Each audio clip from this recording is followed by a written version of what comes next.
दोस्तों, पिछली कहानी में हमने सुना कि मेरे दोस्त गौरव को किसी ने मार दिया था और उसकी बॉडी के पास मुझे सूट का कपड़ा भी मिला था। वो फटा कपड़ा माया का था। हमने माया की खिड़की से जब झांक कर देखा तो माया जोर जोर से हाँफ रही थी और उसका सूट भी फटा हुआ था। उसके नाखूनों में खून भी लगा हुआ था। हम दोनों ये देखकर समझ गए थे कि सब माया ही कर रही है। हम चुपचाप वहां से निकल गए और अपने कमरे में आ गए। तब विकास ने कहा, मुझे यकीन ही नहीं हो रहा कि माया ही भेड़िया है। आखिर ये कैसे हो सकता है? विकास की बात सुनकर मैंने कहा, हमें यकीन करना होगा। उस दिन भी जब चौकीदार मारा गया था तब भी माया के हाथों में खून था और मेरे पूछने पर उसने कहा था कि चाकू से कट गया है। हम दोनों ऐसे ही बातें कर रहे थे कि तभी माया हमारे कमरे में आ गई और उसने कहा, दीपक, ये क्या हो गया? उस भेड़िए ने गौरव को मार डाला। हम माया को देखकर डर रहे थे और विकास ने माया से कहा, माया, ये सब तो बहुत देर पहले हो चुका है। तुम्हें अब पता चल रहा है? और तुम थी कहाँ जब ग्राउंड में इतना शोर हो रहा था? मैं अपने कमरे में सो रही थी जब ये हादसा हुआ तब। झूठ मत बोलो माया, हमें पता लग गया है कि आखिर वो भेड़िया तुम ही हो। तुम ही ने चौकीदार और गौरव को बेरहमी से मारा है। विकास के इतना कहते ही माया घबराने लगी और बोली, विकास, ये क्या कह रही हो तुम?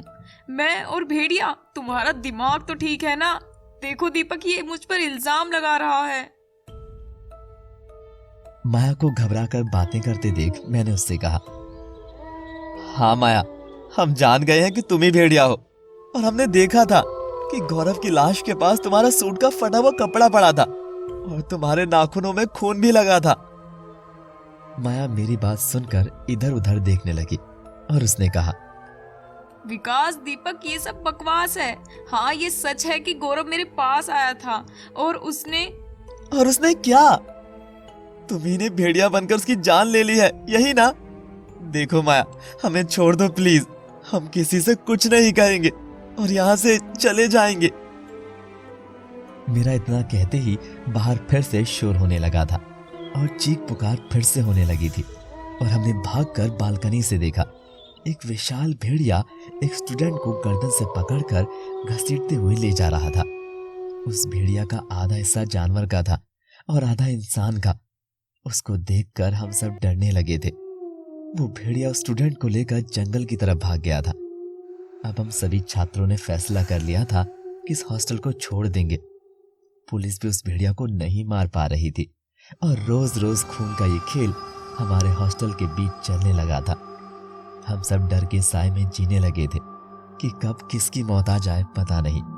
मैंने विकास और माया से कहा, देखो विकास, इस हॉस्टल के छात्र धीरे धीरे भाग रहे हैं और ये वार्डन उन्हें जाने नहीं दे रहा है और उसने यहाँ पहरा भी लगा दिया है।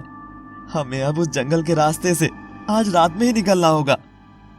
विकास ने तब कहा, दीपक सही कह रहा है। वो भेड़िया रात में इस हॉस्टल के आसपास ही रहता है, ये तो पक्का है।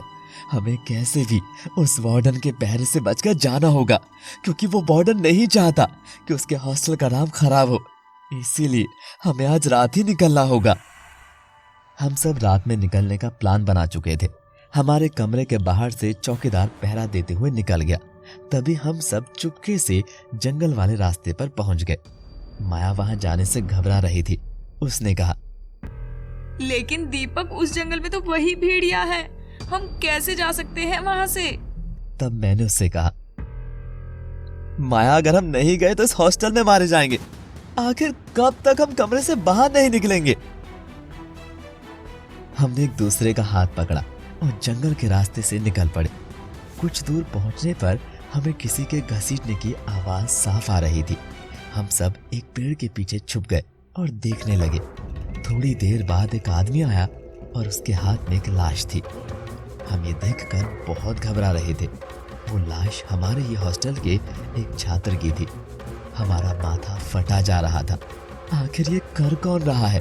क्योंकि हमारे सामने पीट करके एक आदमी था जो छात्र को पकड़ा हुआ था कि तभी हमने देखा कि वो आदमी धीरे धीरे भेड़िया बनने लगा और उसके शरीर पर बाल जमना शुरू हो गए। नाखून उसके बड़े होने लगे थे। जैसे ही वो हमारी तरफ पलटा, उसे देखकर हम सब चौंक गए थे। वो भेड़िया और कोई नहीं, हमारे हॉस्टल का वार्डन ही था। उसने हमारे सामने उस छात्र को फाड़ कर फेंक दिया और उसे मार कर खाने लगा। माया ये मंजर देखकर बेहोश हो गई थी। अब तक हम माया और भेड़िया के बीच उलझे थे, लेकिन भेड़िया कोई और नहीं, हॉस्टल का वार्डन है, ये अब हमें पता लग गया था। तो विकास ने मुझसे कहा, दीपक बिल्कुल हिलना नहीं, भेड़िया सूंघने में बहुत माहिर होता है। माया बेहोश हो गई है, इसे कैसे भी होश में लाना होगा। विकास ने माया पर पानी डाला और माया होश में आ गई। होश में आते ही माया ने उस बॉडी के 2 हिस्से देखे, उसकी चीख निकल गई। अब वो भेड़िया हमें देख चुका था और हमारे पीछे भागने लगा। हम जल्दी से भागकर हॉस्टल में दाखिल हो गए थे और चौकीदार भी आ गया था। हमने उसको और सभी लोगों को ये बात बताई, लेकिन किसी ने यकीन नहीं किया। तभी पता नहीं कहां से अचानक वार्डन आ गया। क्या हुआ बच्चों, तुम लोग इतना घबरा क्यों रहे हो? आओ मेरे पास आओ। वार्डन के नाखूनों में खून लगा हुआ था और वैसीपन उसकी आंखों से साफ झलक रहा था। मैंने कहा, देखो सर, हम जान गए हैं कि आप भी भेड़िया हो। हम पुलिस को ये बता देंगे। नहीं बच्चों, तुम्हें गलतफहमी हो गई है। अभी तुम लोग अपने कमरे में जाओ, वरना वो भेड़िया फिर आ जाएगा। हम लोग सुबह बात करते हैं। वार्डन के इतना कहते ही मैंने वार्डन के कपड़े फाड़ दिए। कपड़े फटते ही अब वार्डन का रूप सामने आ गया था। उसके शरीर पर बाल अब भी थे और खून के छींटे अब भी उसके शरीर पर थे। ये देख वार्डन अब अपने असली रूप में आने लगा था। उसने अपने हाथों से विकास को पकड़ लिया था। चौकीदार ने उस पर अपनी बंदूक तान ली, लेकिन जब वो पूरे तरह से अपने असली रूप में आ गया तो चौकीदार भी वहां से भाग खड़ा हुआ। हॉस्टल में सभी इधर उधर भागने लगे। विकास को अपने पंजों में उसने जकड़ लिया था। जैसे उस भेड़िया ने विकास को खाना चाहा, वैसे ही पुलिस ने उसे गोलियों से भून दिया। अब वो जमीन पर गिर गया था।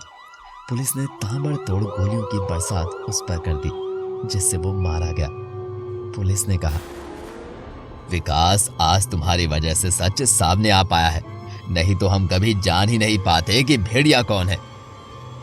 मैंने उनकी बात सुनी और मेरा सर थोड़ा घूम गया। आखिर विकास की वजह से कैसे? मैंने विकास से पूछा, विकास तुझे क्या पहले से पता था कि वार्डन ही भेड़िया है? नहीं, जब हमने उस आदमी को जंगल में देखा था तब मैंने उसकी मोबाइल से वीडियो बना ली और पुलिस को सेंड कर दी, इसीलिए ये पुलिस यहाँ आई है। विकास की समझदारी ने आज उस रहस्य को सुलझा दिया था, लेकिन एक रहस्य अब भी बना हुआ था कि आखिर माया के कपड़े का टुकड़ा वहां कैसे आया। हमने माया से पूछा तो उसने बताया, माया, मैं कुछ कहना चाहता हूँ। मैं तुम्हें बहुत चाहता हूँ और शादी करना चाहता हूँ। तुम मेरे साथ भाग चलो, मैं तुम्हें बहुत खुश रखूंगा।